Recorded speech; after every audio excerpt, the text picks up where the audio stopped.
Welcome to news talk with PD Sameer. Bihar के अंदर state assembly elections due हैं और मोस्ट प्रोबेबली जो हैं वो नवंबर तक डेफिनेटली बिहार में चुनाव हो जाएंगे, यानी नई सरकार हमको देखने को मिलेगी। बिहार के अंदर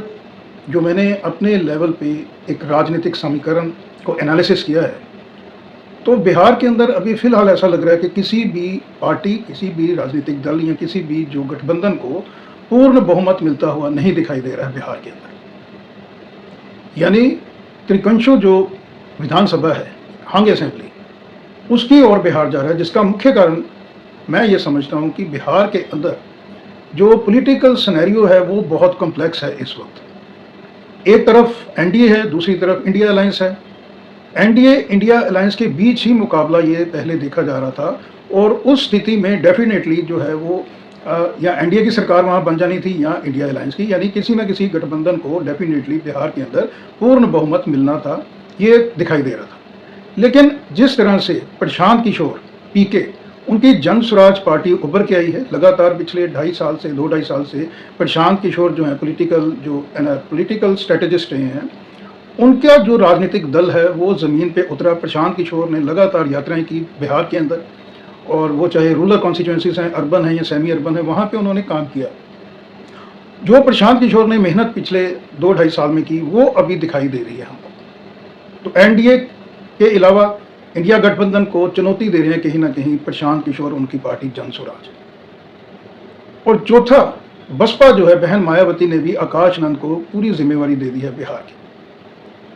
तो चार ये जो अलग अलग गठबंधन, 2 गठबंधन और 2 इंडिविजुअल जो राजनीतिक दल हैं, बसपा और जन स्वराज पार्टी,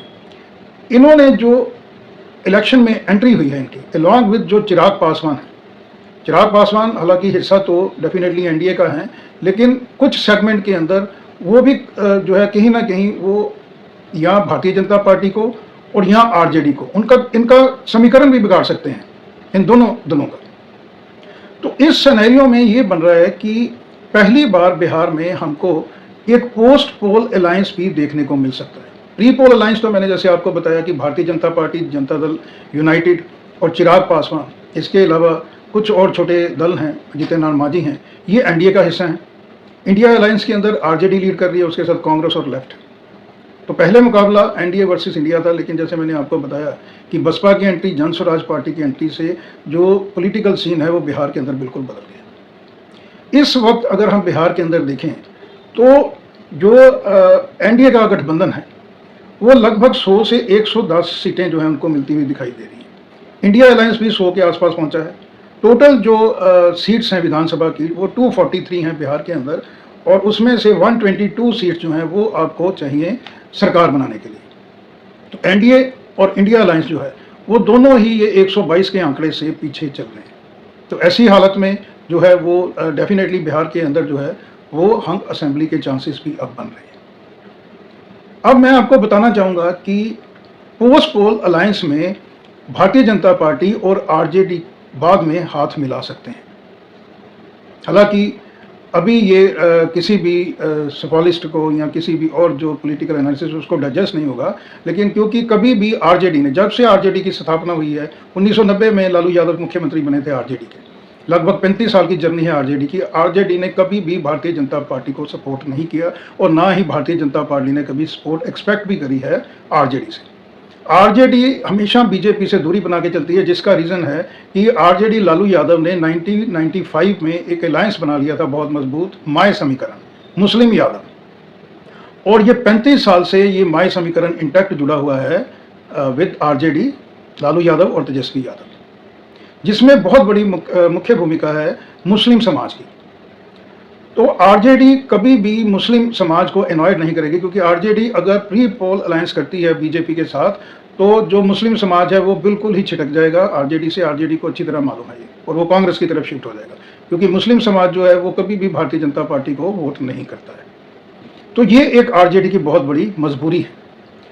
अब मैं आपको बताना चाहूँगा कि पोस्ट पोल अलायंस की जो संभावना है वो क्यों दिखाई दे रही है, क्योंकि अभी जो भारतीय जनता पार्टी है उसको लगभग 70 से 80 सीटें मिल सकती हैं, और 60 सीट इससे प्लस 60 से 70 सीटें मिल सकती हैं आरजेडी को। यानी भारतीय जनता पार्टी और आरजेडी जो है ये कंफर्टेबली जो है वो सरकार बना सकते हैं बिहार के अंदर, लेकिन वो होगा प्री पोल की जगह पोस्ट पोल अलायंस, यानी पहली बार लालू यादव और नरेंद्र मोदी साहब जो हैं वो सरकार बना सकते हैं बिहार के अंदर। इसको थोड़ा सा और खंगालते हैं। अभी आप देखिए कि जो इंडिया गठबंधन है उसके अंदर कांग्रेस के साथ है शिवसेना। कांग्रेस और शिवसेना की जो आइडियोलॉजी है वो बिल्कुल मैच नहीं करती है, लेकिन लगातार एक ही गठबंधन के तले एक ही झंडे के अंदर कांग्रेस भी हैं और शिवसेना भी है। दोनों की मजबूरी भी है आज की राजनीति में। इसके पहले आप देखें, भारतीय जनता पार्टी ने जम्मू कश्मीर के अंदर महबूबा जो मुफ्ती हैं उनके साथ सरकार साझा की थी। हालांकि फुल टर्म वो 5 साल नहीं चली थी जम्मू कश्मीर में, लेकिन भारतीय जनता पार्टी की जो सोच है वो हिंदुत्व की है। और महबूबा जो मुफ्ती मैडम थे वो कहीं ना कहीं प्रो पाकिस्तान आइडियोलॉजी पे चलते थे, लेकिन दोनों ने मिलकर सरकार बनाई। इसके अलावा ममता बनर्जी भी एनडीए का हिस्सा रह चुकी हैं, जबकि दोनों की जो आइडियोलॉजी है, यानी एनडीए का प्रमुख दल जो बीजेपी है उनके साथ ममता दीदी भी रही हैं, जबकि दोनों की आइडियोलॉजी में ज़मीन आसमान का फर्क है, लेकिन वो इकट्ठे रहे।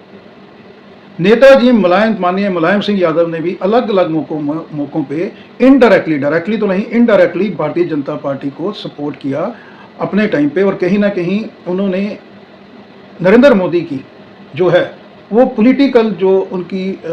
मैं समझता हूँ कि एक जो उनका स्ट्रॉन्ग होल्ड था नरेंद्र मोदी का भारतीय जनता पार्टी का, उसको भी अप्रिशिएट किया था नेताजी मुलायम सिंह यादव ने, जो सपा के प्रमुख रहे। यानी अलग अलग समय में अलग अलग जो पॉलिटिकल पार्टी हैं वो अपना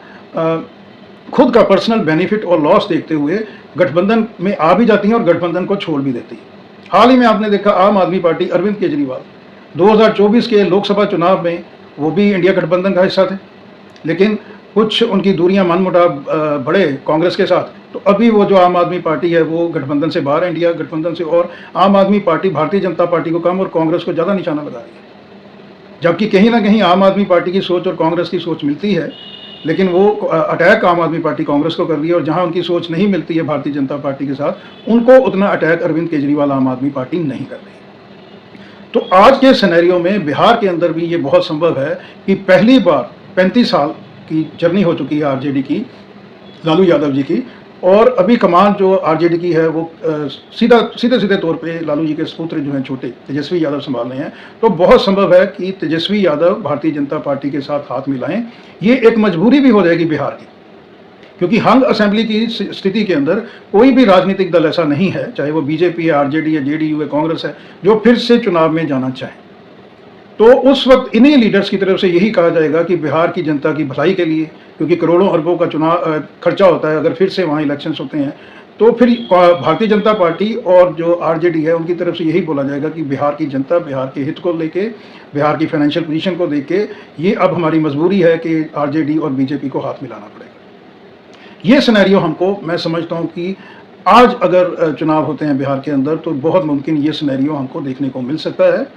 अपने अपने जो कोर वोटर हैं, चाहे वो बीजेपी का है, आरजेडी का है, वो फिर यही समझाने की, कम्युनिकेट करने की कोशिश करेंगे कि ये जो गठबंधन है कि केवल और केवल बिहार की जनता के लिए किया गया है। और ये जो कम्युनिकेशन स्किल्स हैं इन पॉलिटिकल लीडर्स के, चाहे वो प्रधानमंत्री नरेंद्र मोदी हैं, अमित शाह हैं, लालू यादव हैं, तेजस्वी यादव हैं, ये इनकी जो कम्युनिकेशन स्किल हैं बहुत इफेक्टिव हैं और ग्रास रूट तक ये सेटिस्फाई कर देंगे अपने अपने काडर को कि ये गठबंधन जो है वो बहुत ज़रूरी रहा। इसके अलावा आरजेडी के द्वारा ये बोला जाएगा कि कोई बात नहीं, एक बार हम फिर से डबल इंजन की सरकार बनाते हैं बीजेपी के साथ, और बीजेपी भी जो है कहीं ना कहीं स्पेशल स्टेटस तो नहीं देगी बिहार में, लेकिन कुछ एक्स्ट्रा ऑर्डिनरी अनाउंसमेंट्स, फाइनेंशियल जो है पैकेज वो दिए जा सकते हैं बिहार की जनता को, अगर ये सिचुएशन आती है जो आज की स्थिति में बहुत संभव है। इसके अलावा अगर आज का हम इलेक्शन का सिनेरियो देखते हैं, चाहे वो बिहार है, उत्तर प्रदेश, महाराष्ट्र, किसी भी उत्तर दक्षिण के राज्य में, पूर्व में देखते हैं, तो लास्ट मोमेंट पे जो इलेक्शन है और लास्ट मोमेंट पे जो पार्टी इफेक्टिवली नैरेटिव अपना चलाती है उसको फायदा हो जाता है। यानी आज जो स्थिति है बिहार के अंदर वो यही दिखाई दे रही है कि किसी भी गठबंधन को या पॉलिटिकल पार्टी को वहाँ पे पूरी मेजॉरिटी नहीं मिल रही है, लेकिन क्योंकि अभी 1.5 महीने का वक्फा पड़ा हुआ है इलेक्शंस में, तो इलेक्शन के पहले कोई भी इस तरह का इशू अगर ज़मीनी स्तर पे इफेक्टिवली अगर कोई पॉलिटिकल पार्टी उसका नैरेटिव बिल्ड करती है तो फिर डेफिनेटली एनडीए या इंडिया अलायंस में से किसी को पूर्ण बहुमत वहाँ मिल सकता है। लेकिन आज जो है वो स्थिति ऐसी नहीं लगती है, जिसका सबसे बड़ा कारण है प्रशांत किशोर जन जो स्वराज पार्टी है, वो 15 से 20 सीटें जो हैं, वो क्लेम तो बहुत सीटें कर रहे हैं। प्रशांत किशोर तो ये कह रहे हैं कि वो अपने बलबूते पे 125-30 सीटें ले जाएंगे, यानी सरकार बनाएंगे। लेकिन अभी ऐसा लगता है कि कम से कम वो 20-25 सीटें जो हैं वो ले सकते हैं, यानी डायरेक्टली नुकसान कर सकते हैं आरजेडी को भी और भारतीय जनता पार्टी को भी। इसके अलावा जो जनता दल यूनाइटेड है, यानी जो नीतीश बाबू हैं, जो लगातार 20 साल से बिहार के चीफ मिनिस्टर हैं और कम संख्या बल के साथ वो कभी आरजेडी के साथ सरकार बनाते हैं, कभी भारतीय जनता पार्टी के सरकार बनाते हैं, कम सीटों को लेके, लेकिन मुख्यमंत्री वो हैं सिंस लास्ट 20 ईयर्स। आज स्थिति ये है कि जो जनता दल यूनाइटेड है उसकी स्थिति बड़ी कमज़ोर है, और जो जनता दल का जो वोटर है उसको, चाहे भारतीय जनता पार्टी है, कांग्रेस है, जनस्वराज है, बसपा, सारी की सारी पार्टियों की नज़र उस वोट बैंक पे लगी हुई है। वो वोट बैंक है महिलाओं का, महादलित समाज का, और कुछ उसके अंदर टका मुस्लिम समाज का भी संयोग है। ये लगभग आज भी 15% से 20% का है। अगर ये वोट शेयर एक मुश्त होके भारतीय जनता पार्टी की तरफ जाता है या आरजेडी बना इंडिया गठबंधन की तरफ जाता है, तो फिर पॉलिटिकल सीन जो है वो चेंज हो सकता है, यानी दोनों गठबंधन में से किसी एक गठबंधन को पूर्ण बहुमत भी मिल सकता है। उस तरह की स्थिति में अगर बिल्कुल ही खराब प्रदर्शन रहता है जनता दल यूनाइटेड नीतीश बाबू का, उस स्थिति में भी सरकार बन सकती है। लेकिन अगर प्रशांत किशोर और बसपा 15-20 सीटें ले जाते हैं, तो फिर ये डेफिनेटली हंग असेंबली होने वाली है, और सबसे बड़ा उसमें हंग असेंबली में जो पोस्ट पोल अलायंस होगा वो हो सकता है पहली बार बीजेपी का आरजेडी के साथ। ये पहला सिनेरियो। दूसरा सिनेरियो ये है कि अगर भारतीय जनता पार्टी 90 सीटों के आसपास पहुंचती है, 85-90 के आसपास, और पीके प्रशांत किशोर की पार्टी जो है, जैसे वो क्लेम कर रहे हैं, उनका परफॉर्मेंस भी 30-35 सीटों पर रहता है और 15-20 सीटों पर बसपा आती है, तो फिर बसपा,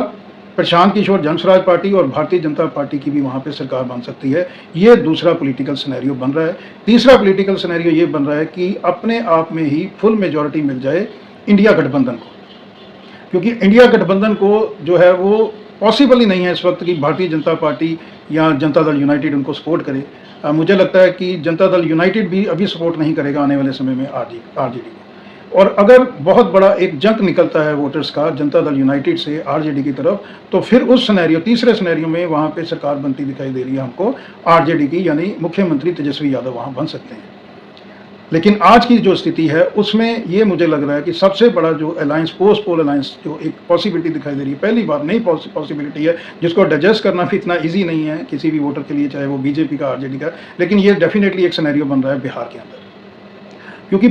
प्री पोल अलायंस दोनों के बीच संभव ही नहीं है भारतीय जनता पार्टी और आरजेडी के लिए। अगर प्री पोल अलायंस होगा तो डेफिनेटली बीजेपी को भी लॉस है। बीजेपी को उतना लॉस नहीं है प्री पोल अलायंस में, लेकिन जो आरजेडी है उसको बहुत बड़ा